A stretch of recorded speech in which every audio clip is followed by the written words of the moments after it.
ETV की खास पेशकश सदर ख्वाब की इस कड़ी में मैं शुएब रजा आप सभी का इस्तकबाल करता हूं। 15 अगस्त के दिन सरकारी स्कूलों में उन बेटियों ने तिरंगे फहराए जो बस्ती में सबसे ज्यादा पढ़ी लिखी थी। हरियाणा में यह कोशिश इसलिए भी की गई कि लड़कियों और उनके माँ बाप में पढ़ाई को लेकर दिलचस्पी पैदा हो। इस मुहिम की हर तरफ तारीफ भी हुई, लेकिन कई लोग सरकार की मंशा पर सवाल उठाते हैं। वो कहते हैं कि सरकार सचमुच अगर बेटियों को पढ़ाना चाहती है तो धरातल पर भी काम करे। सरकार कहती है कि हरियाणा में टीचर सरप्लस है, कम से कम मिडिल स्कूलों की अगर बात की जाए, लेकिन जब पलवल इलाके के अकलियती तबके वाले स्कूलों में आप जाकर देखते हैं तो यहां नजर आता है कि स्कूलों में टीचरों की भारी कमी है। आखिर इसकी क्या वजह है? क्यों यहां टीचर अब तक नहीं रखे गए हैं और कम से कम लड़कियों की तालीम पर इसका क्या असर पड़ रहा है? सदर ख्वाब की आज की इस कड़ी में हम यही देखेंगे।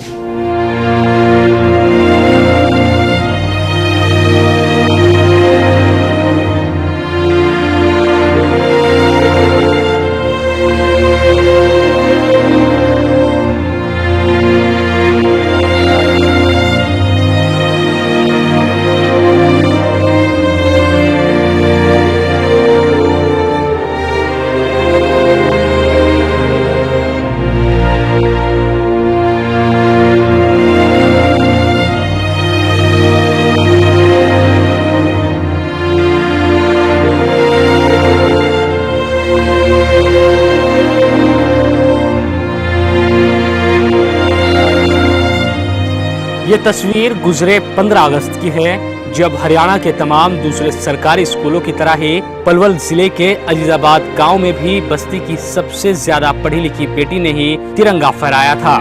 कोशिश सरकार की थी, लेकिन इस कोशिश ने यकीनन एक नई उमंग पैदा की है।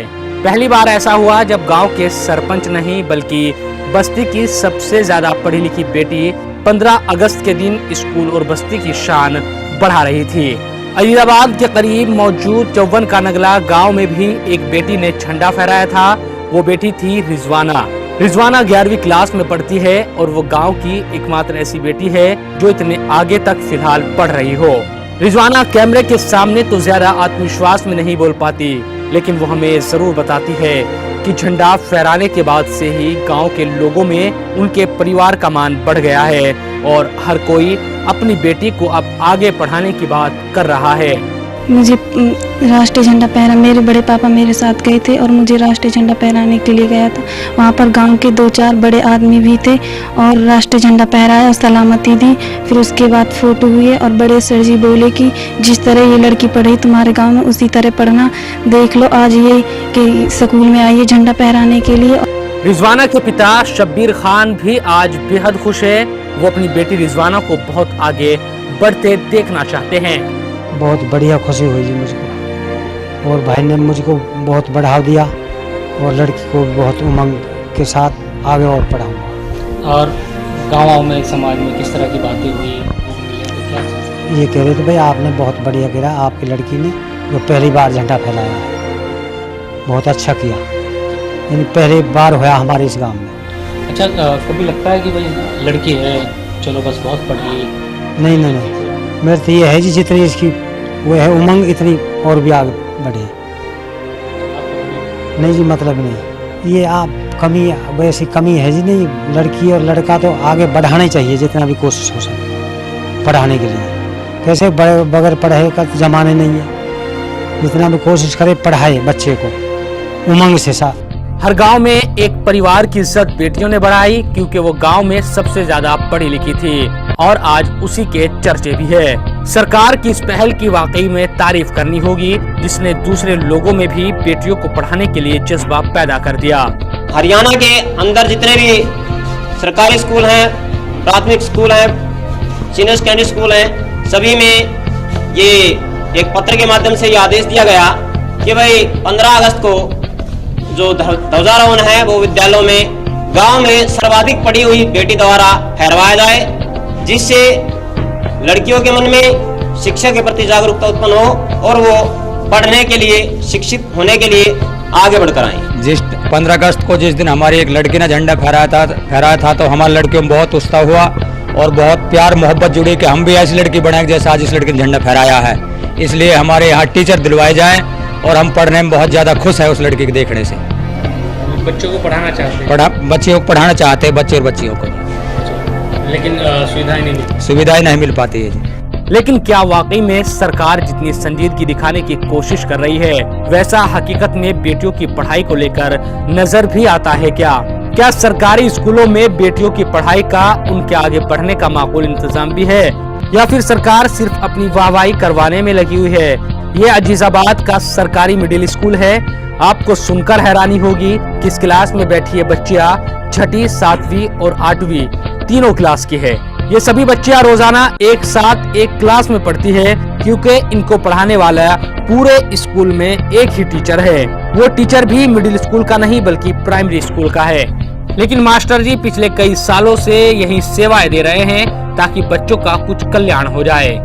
मैंने यह देखा है कि जिस वर्ष मैं विद्यालय में आया था उस समय ये विद्यालय प्राथमिक विद्यालय था, लेकिन अगले ही सत्र में इस विद्यालय को सरकार द्वारा अपग्रेड करके मिडिल विद्यालय बनाया गया। मिडिल विद्यालय तो बना दिया गया, लेकिन आज तक हमारे विद्यालय में एक भी मिडिल विंग में शिक्षक नहीं भेजा गया है। मिडिल शिक्षा का भी जो कार्यभार है वो हम प्राथमिक अध्यापकों पर ही है। प्राथमिक शिक्षा में इंचार्ज होने के नाते मैंने एक अध्यापक की ड्यूटी लगाई हुई है जो मिडिल स्कूल को संभाल रहा है। लेकिन आप जानते हैं कि एक अध्यापक 3-3 कक्षाओं का कार्यभार ठीक प्रकार नहीं संभाल पाता, इसलिए वो केवल नाम मात्र ही है। उन कक्षाओं को थोड़ा बहुत जैसा वो दे सकता है वो काम करवा रहा है, और इससे प्राथमिक कक्षाओं का कार्य भी जो है प्रभावित होता है। तो फिलहाल वक्त हो चला है अधूरे ख्वाब में एक और छोटे से ब्रेक का। ब्रेक के बाद भी अधूरे ख्वाब की कड़ी जारी रहेगी।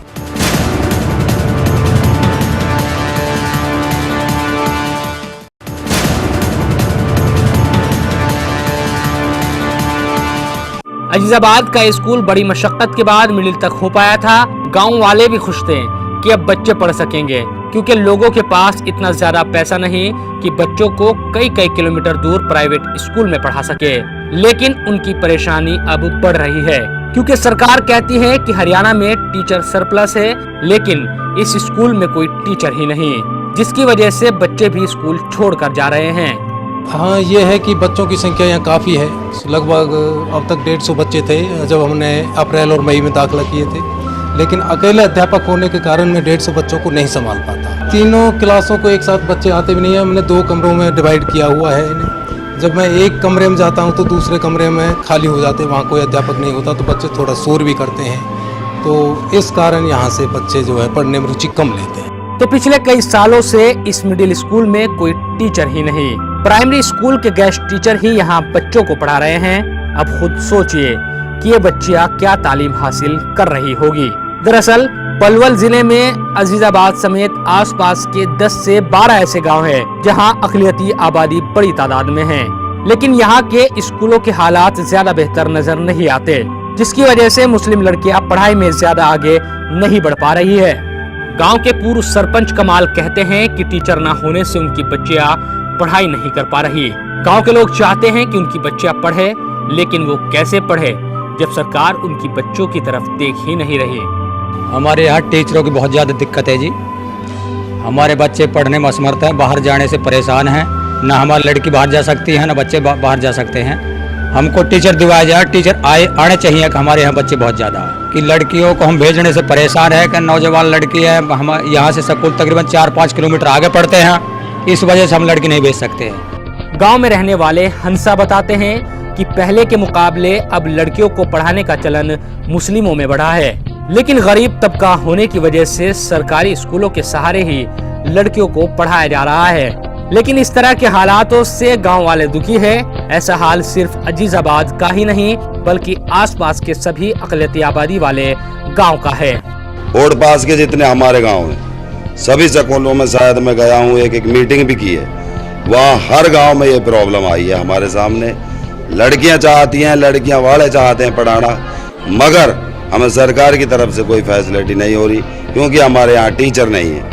एक तरफ तो सरकार कहती है बेटी पढ़ाओ, बेटी लाओ, बेटी बचाओ, मगर स्कूलों में जाते हैं तो बेटियों के लिए कुछ है ही नहीं, टीचर ही नहीं है, तो बताओ क्या मिलेगा स्कूलों में। तो हम चाहते हैं कि हमारी आवाज़ सरकार तक पहुँचे और हमारे स्कूल जिस तरह से अपग्रेड हुए हैं, हमारे बच्चे भी हैं जो आप देख रहे हैं, मगर बच्चे और बच्चियां क्या करें जब स्कूल में टीचर ही नहीं। जितना हम कर पाते हैं वो तो हम इन्हें काम बताते हैं, देते हैं, जबकि एक अध्यापक 21 सब्जेक्ट नहीं पढ़ा सकता। तीनों कक्षाओं के एक कक्षा पे 7 सब्जेक्ट होते हैं, 7 या 21 हो जाते हैं मिलके, तो 21 सब्जेक्ट किसी भी हालत में हम पढ़ा नहीं सकते। लेकिन जितनी भी कोशिश होती है हम अपने उन्हें पूरा करते हैं, करवाते हैं। बच्चे इतना जो है एक बच्चे पे देखें तो हम 2 मिनट भी पूरा नहीं दे पाते, जबकि बच्चे को टाइम मिलना चाहिए। अगर बच्चे को टाइम नहीं है, कुछ कर नहीं पाते, तो माँ बाप को थोड़ी महसूस होती है। और ख़ासकर हमारी बेटियां हैं, वो भी पढ़ने में, जब हम एक क्लास में होते हैं तो दूसरे में बच्चे शोर करने लग जाते हैं, तो उन्हें भी परेशानी होती है। स्कूलों में टीचर ही नहीं होंगे तो बच्चे पढ़ेंगे क्या? ये बात भी सच है कि जिन लोगों के पास पैसा है वो अपनी लड़कियों को अच्छे प्राइवेट स्कूलों में पढ़ा रहे हैं, लेकिन जो लोग दिन भर मजदूरी करके अपने परिवार का पेट भरते हैं वो अपने बच्चों को कैसे महंगे स्कूलों में पढ़ाए।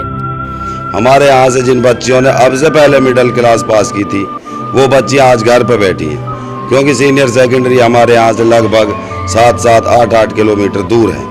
अब वहाँ हम बच्चियों को किस तरह से भेजें? ज़्यादातर प्राइमरी स्कूलों में गरीब परिवारों की लड़कियाँ आती हैं, अब वो ये फैसिलिटी मुहैया नहीं कर सकते तो जो 8 किलोमीटर तक किसी वाहन से बच्चियों को भेज सके। सरकारी स्कूलों में लगातार गिरते पढ़ाई के स्तर को देखते हुए ही यूपी के हाई कोर्ट ने अफसरों और नेताओं के बच्चों को सरकारी स्कूल में पढ़ाने का हुक्म जारी कर रखा है, ताकि इसी बहाने सही लेकिन स्कूलों के हालात तो सुधरे। यकीनन इस तरह के हालातों को देखकर लग रहा है कि बेटियों को पढ़ाने और आगे बढ़ाने की बात करने वाली सरकार धरातल पर सच्चाई नहीं देखना चाह रही, जबकि गाँव के सरकारी स्कूलों के हालात बड़े खराब नजर आते हैं। देखो, जहाँ तक हमारी सरकार का सवाल है, हमारी सरकार जो है शिक्षा के प्रसार के लिए बहुत कुछ कर रही है, लेकिन उसके बावजूद भी थोड़ी बहुत तो कमियां हैं।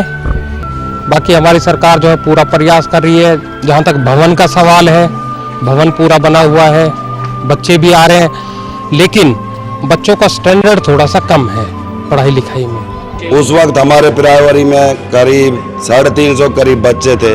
जब अपग्रेड हुआ तो हमने 6ठी क्लास चलाई शुरू में। 6ठी क्लास जब हमारी चली तो हमने एकदम इसमें 20-25 बच्चे डाले, फिर 7th में, फिर 8th में। 8th तक हमारे स्कूल में 160-65 बच्चे हो गए, लेकिन अब टीचर ना होने की वजह से बच्चे वापस घट के 80-85 की पोजीशन पर आ गए हैं। आप लोगों को डर भी है कहीं? हमें ये डर है कि जिस तरह से हमारा स्कूल अपग्रेड हुआ है, ऐसा ना हो कहीं बच्चों की संख्या कम होने से दोबारा से वापस प्राइमरी ना रह जाए। अजीजाबाद के ही पूर्व सरपंच अब्दुल हमीद कहते हैं कि टीचरों की कमी को दूर करने को लेकर लगातार मांग होती रही है, लेकिन कोई ध्यान नहीं दिया गया। गांव का माहौल ऐसा नहीं कि बेटियों को पढ़ाने के लिए ज्यादा दूर भेज सके, लिहाजा बच्चियां 5वीं या 8वीं के बाद ही पढ़ाई छोड़ देती है। बार बार कह लिया जी सरकार से, बहुत कह लिया, 2-3 साल से कहते आ रहे हैं, लेकिन कोई भेजता ही नहीं।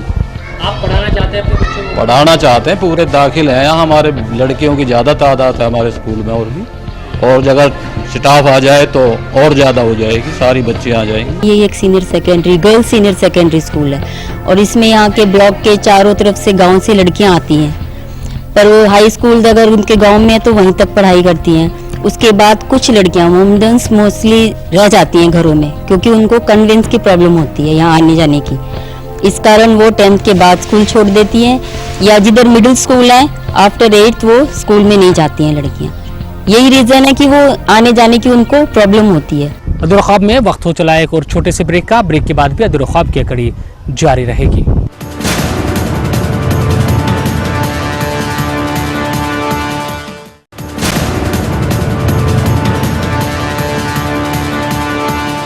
इलाके के बहुत से गांव ऐसे हैं जहां आपको ऐसी लड़कियों की तादाद खूब नजर आएगी जो 5वीं और 8वीं के बाद आगे की पढ़ाई नहीं कर पा रही। वजह है आगे स्कूलों का अपग्रेड न होना। ज्यादातर लोग अभी भी यही सोचते हैं कि लड़कियों को बाहर पढ़ाई के लिए नहीं भेजना, जितना गांव में पढ़ सकेगी उतना ठीक है। लेकिन जब गांव में भी हालात स्कूलों के ऐसे होंगे तो फिर क्या कहा जाएगा। जो पढ़े लिखे परिवार है उनमें तो कोई दिक्कत नहीं आती, पर जो अनपढ़ लोग हैं वे अपने बच्चों को स्कूल नहीं भेजते। वे सोचते हैं कि लड़कियां स्कूल जाने से बिगड़ जाएंगी, पर ये नहीं है। लड़कियां बल्कि एक परिवार को नहीं बल्कि कई परिवारों को सुधारती है। इससे गांव का ही नहीं हमारे देश का भी भविष्य सुधरेगा। गांव का जो तबका है वो मूलतः लगभग अनपढ़ ही है। कोई एक आध माँ बाप भी है जो 5-7 पढ़ा हुआ है, लेकिन वो सरकार की नीतियों को देखते हुए अपने बच्चों को, बेटियों को खास तौर पर पढ़ाना चाहते हैं। लेकिन जैसे हमारा विद्यालय मॉडल तो हो गया है, अध्यापक नहीं है। हमारे यहाँ से जो बच्चियाँ 8वीं पास की परीक्षा पास कर रही हैं, वो 8वीं परीक्षा पास करने के बाद गांव में ही रहती हैं, क्योंकि बाहर तो गांव वाले नहीं भेज रहे। 3-3, 4-4, 5-5 किलोमीटर के दायरे में सीनियर सेकेंडरी स्कूल है, तो गाँव में है। यदि विद्यालय अपग्रेड किया जाए, सीनियर सेकेंडरी स्कूल कर दिया जाए, तो हमारा जो बेटियां हैं ये भी जो है आगे शिक्षित हो सकेंगी। हम गांव वाले काफ़ी मेहनत करते हैं, बच्चों को स्कूल तक लाते हैं। ख़ास तौर से 15 अगस्त से जो हम लोग मेहनत कर रहे हैं, उस लड़की के उसको देखकर जिसने झंडा फहराया था, उससे काफ़ी उत्साहित हैं गांव के लोग और सब अपनी बच्चियों को स्कूल के लिए ला रहे हैं। लेकिन स्कूल में जब आते हैं तो बच्चियों को भी काफ़ी शौक़ है, लेकिन स्कूल में अध्यापक नहीं है। इसलिए हम चाहते हैं कि हमारे स्कूल में ज़्यादा से ज़्यादा अध्यापक मिडल के दिए जाएं, ताकि मिडल का काम हमारा ठीक ढंग से चल सके। पास के ही एक गांव में रहने वाली शाहीन एक स्कूल में पढ़ाती है। शाहीन ने 12वीं पास करने के बाद कंप्यूटर का डिप्लोमा किया, लेकिन ये भी उसके लिए आसान नहीं था। उसे पढ़ाई के लिए अपने मामा के घर जाकर रहना पड़ा, तभी जाकर वो पढ़ाई आगे पूरी कर पाई। यहाँ मैंने डिप्लोमा किया है उटावड़ से। पहले फॉर्म भरे थे, फिर उसके बाद नंबर आ गया, फिर मैंने वहाँ से कर लिया कि मेरे मामा कोट में रहते हैं नज़दीक। उटावड़ यहाँ से 5 किलोमीटर है कोट से, इसलिए मैंने वहाँ से डिप्लोमा कर लिया। लेकिन यहाँ से करती, यहाँ से मैं बिल्कुल भी नहीं कर पाती, क्योंकि पलवल में है कॉलेज, यहाँ पे वो दूर पड़ता है, आने जाने में दिक्कत होती है। शाहीन बताती है कि लड़कियों को आगे बढ़ाने के लिए अभी न सिर्फ लोगों को बड़े पैमाने पर जागरूक करने की जरूरत है, बल्कि सरकार को संजीदगी बरतते हुए ऐसे मौके लोगों को देने होंगे जिससे वो अपनी बेटियों को आगे पढ़ा सके। स्कूलों के हालात सुधारना इसमें सबसे बड़ा कदम होगा। यहाँ पे उनके माँ बाप उनको भेज नहीं पाते, कॉलेज दूर है और आने जाने का साधन भी नहीं है। और यो मतलब उनको ऐसी सुविधा होनी चाहिए कि लड़कियों के लिए उनके भाई या माँ बाप उनको छोड़ के आए और साथ लेके आए। हम स्कूलों में वैसे झंडा फहराएंगे तो मतलब एक दूसरे को देखकर लड़कियां अपने मन में उनकी मनोभावना बढ़ेगी और आगे से उनके दिल में पढ़ाई को लेकर दिलचस्पी होगी। आज का जमाना बड़ी तेजी के साथ चलने वाला जमाना है। आपको दुनिया के साथ कदम ताल मिलानी है तो यकीनन बेटियों को पढ़ाने में बड़ा रोल अदा करना होगा, क्योंकि बेटियां नहीं पढ़ेगी तो देश आगे नहीं बढ़ पाएगा। ये बात सच है कि सभी लोग अपनी बच्चियों को बहुत आगे तक बढ़ता देखना चाहते हैं, लेकिन कई लोग ऐसे भी हैं जो संसाधनों की कमी के चलते कुछ नहीं कर पाते। अब वक्त है कि हम भी संजीदगी दिखाएं और सरकार इसके बारे में सोचे कि आखिर कमी कहाँ है, क्योंकि सरकारी स्कूलों के हालातों में सुधार नहीं आ पा रहा और समस्या बढ़ती ही जा रही है। कम से कम ऐसे स्कूलों में टीचरों की तैनाती हो जहां उनकी बेहद जरूरत है, क्योंकि यहाँ सवाल बेटियों के भविष्य का है। बेटी बचाओ बेटी पढ़ाओ का नारा देने वाली सरकार को जमीनी हकीकत से रूबरू होना होगा। उसे सोचना होगा कि आखिर आज भी बेटियों की बड़ी तादाद ऐसी क्यों है जो बीच में ही पढ़ाई छोड़ देती है। कम से कम इस तरफ संजीदगी के साथ कदम उठाने की जरूरत है ताकि बेटियां पढ़े भी और आगे बढ़े भी। फिलहाल अब्दुल की आज की इस कड़ी में इतना ही। मुझे और मेरी पूरी टीम को दीजिए इजाजत। फिर मुलाकात होगी नई कड़ी के साथ। देखते रहिए ETV न्यूज़।